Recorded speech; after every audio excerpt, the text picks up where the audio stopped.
Guys, it's crazy how fast the thoughts in your mind move. Because recently I started just like free writing, just like, or is that flow writing? Like writing my thoughts as they come on a sheet of paper.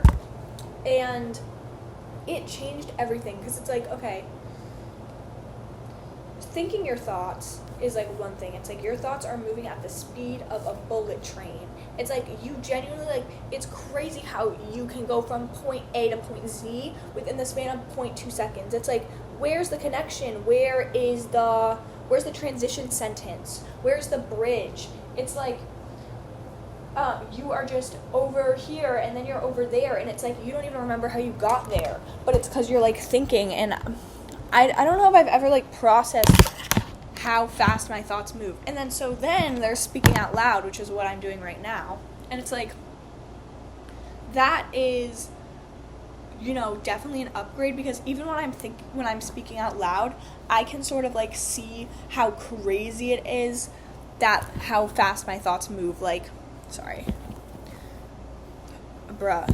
Because when I'm speaking out loud, like, you do have to form a sentence. Like, it doesn't necessarily have to be coherent, but, like, you have to be hearing yourself saying it out loud. And that's much different than thinking it, where it's, like, there's obviously a speaker and a listener because you are speaking your thoughts, and you are, the thoughts are, like, echoing, like, you're hearing them, you're processing them, but it's, like, very much like a closed echo chamber. Like, there's not actually, like, someone physically speaking, and there's not someone actually physically getting those speaking wave vibrations into their ear and translating it into sound with meaning. You know what I mean? Like, it's all happening just like in this invisible echo chamber that's like literally a tornado. Like, literally when like I start to spiral and get anxious thoughts, the tornado looks like this. And it's like sucking like all of these things that are just like from the side, like on the grass, like fucking like my things in my room, like they're just getting sucked into the tornado. And it's like, because it's like when it's happening in your mind, it's completely invisible. You can't hear it, you can't speak it, and yet you experience it all in your body.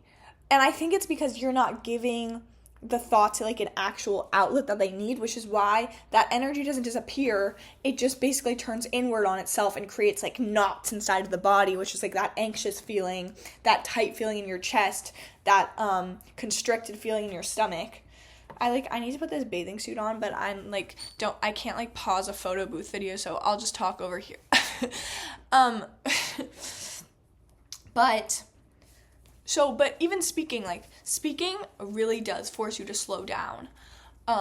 Like talk therapy, when you're just talking out loud to yourself or to another person, like truly, like that is a cure. Like that is one of the cures. Like that's a possible cure. But at the same time, I can still speak so fast. I can speak faster than I understand, which is why sometimes like when I speak randomly, I like will surprise myself because I'm like, wow, like I didn't know I had that amazing idea, or like I didn't know I had that in me. I didn't know I was thinking that. But then at the same time, words are still fickle. You can still argue your way out of things that you don't want to believe, that you don't want to feel are true.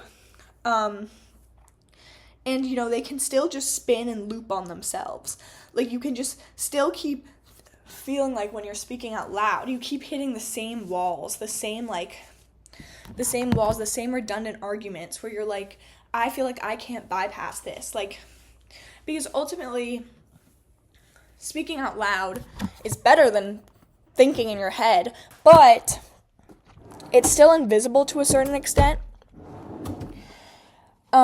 Because like, yes, like, literally like your speaking out loud like makes a vibration in the air around you, and like that's actually a physical reality, but we can't see it, so it doesn't really matter because we can't see it in like our visible spectrum.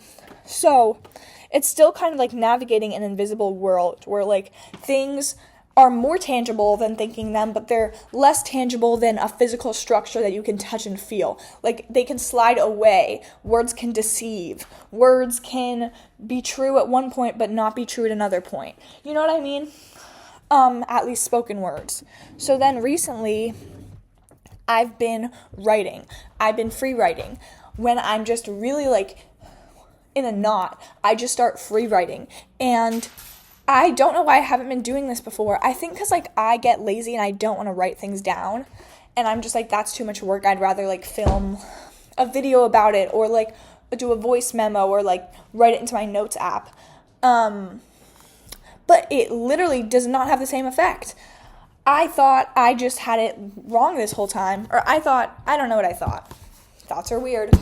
But when I like wrote my train of thoughts, like my dilemma, my anxieties down on paper the other day, it was just a whole new world for some reason.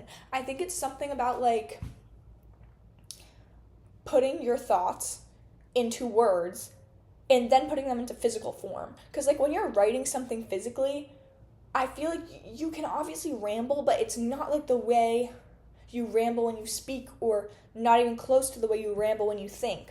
Because if you physically wrote down every single thought that you had at every single moment in the day, you would literally have a fucking book by the end of the day, wouldn't you? You would probably have a few books. You would probably have a trilogy. If you spoke out loud every thought you'd be having, you would probably have enough thoughts to have an entire movie by the end of the day.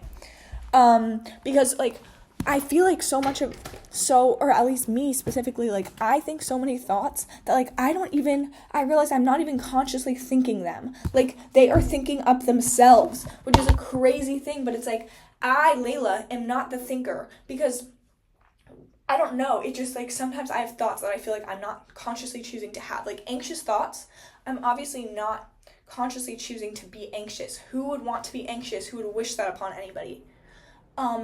But they're popping up anyways. They're sensations I'm feeling in my body, because it's like a sensation I feel in my body, and then my mind is interpreting it and spitting out like pew, pew, pew, pew, pew, like answer. Da, da, da. Does that resonate with anyone? Oh wait, I need to put some like mousse in or is it too late for that? I'm gonna go to my cousin Ella's house now, and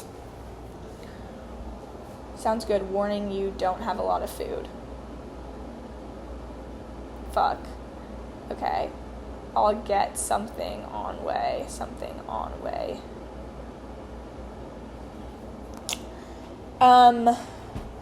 Guys, I need to make it before the UV8 turns into UV7, which is obviously still perfectly fine, but I would love a UV8 moment. So my fit's also kind of like diabolical right now. Like I don't really like know what's going on. Like I can't really like describe the vibes today, but like it's feeling like square, short. I don't know. It's like beach vacation, like I can't describe it, like hippie. Okay, but anyways, so I was writing everything down, and it's like, it turns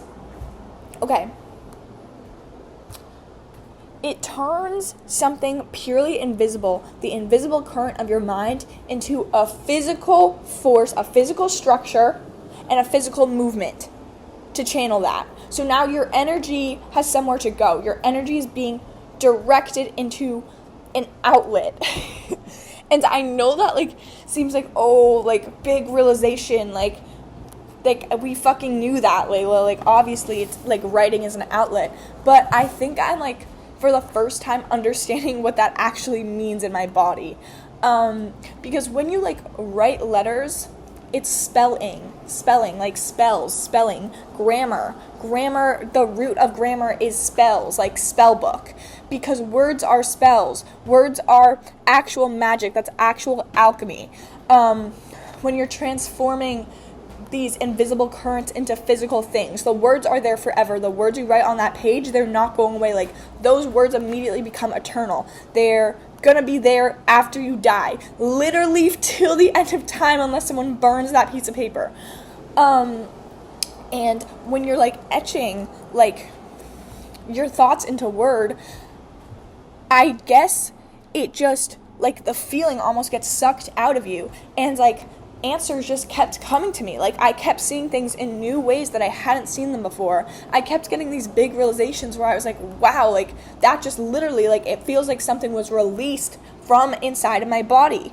Like, something that didn't belong to me, like the anxiety, something that I wasn't consciously thinking, was just pulled out of my somatic experience. which is literally insane.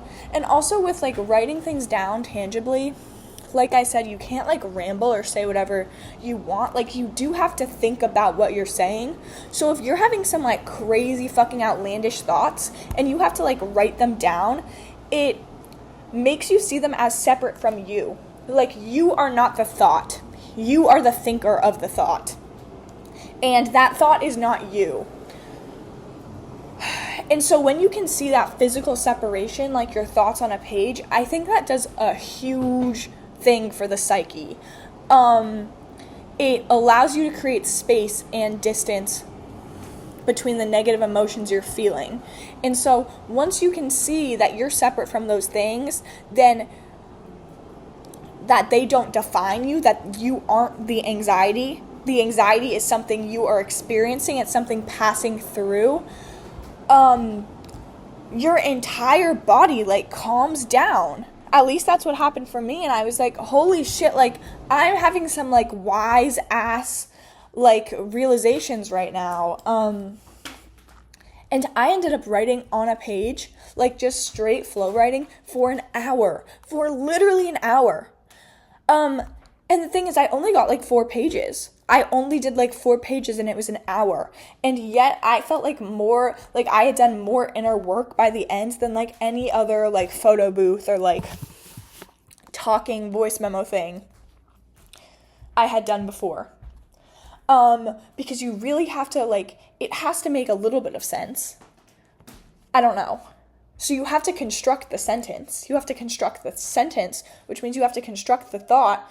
So you kind of become like an architect, putting the pieces together, building something new out of something that felt destructive, like it was destroying you, and building it into something that makes sense and can be understood and walked through like a maze, So, I don't know, like, does anyone have that experience with writing? I mean, obviously people fucking do, but I'm always like, I love to ask like a broad question to the class being like 7 viewers. But yeah, I don't know. That's just my take on like writing things out. I think it's like a great little practice. So glad I discovered it at the ripe age of 21. Like, thank God, to be honest. Like, I don't know, like, it can be exhausting to journal. It really can. Like, after a long day, the last thing you want to do is, like, journal and reflect on it. At least in my experience. I'm so exhausted. I'd so much rather doom scroll and, like, fall asleep. But, so I don't force myself to journal, because forcing myself to do anything never ends up well. But it's really making me, like, consciously want to integrate it more into a daily practice, or find space where, like, to journal where I'm not exhausted at the end of the day. Like, maybe I do it at the beginning of the day, when I have energy, because just doing it once for an hour, it's like, holy shit, like, the benefits came rolling in. It was like payday. Like, it was like, you won the lottery, all of your problems are solved, at least for now. But that's all I needed. So okay, well, that's it.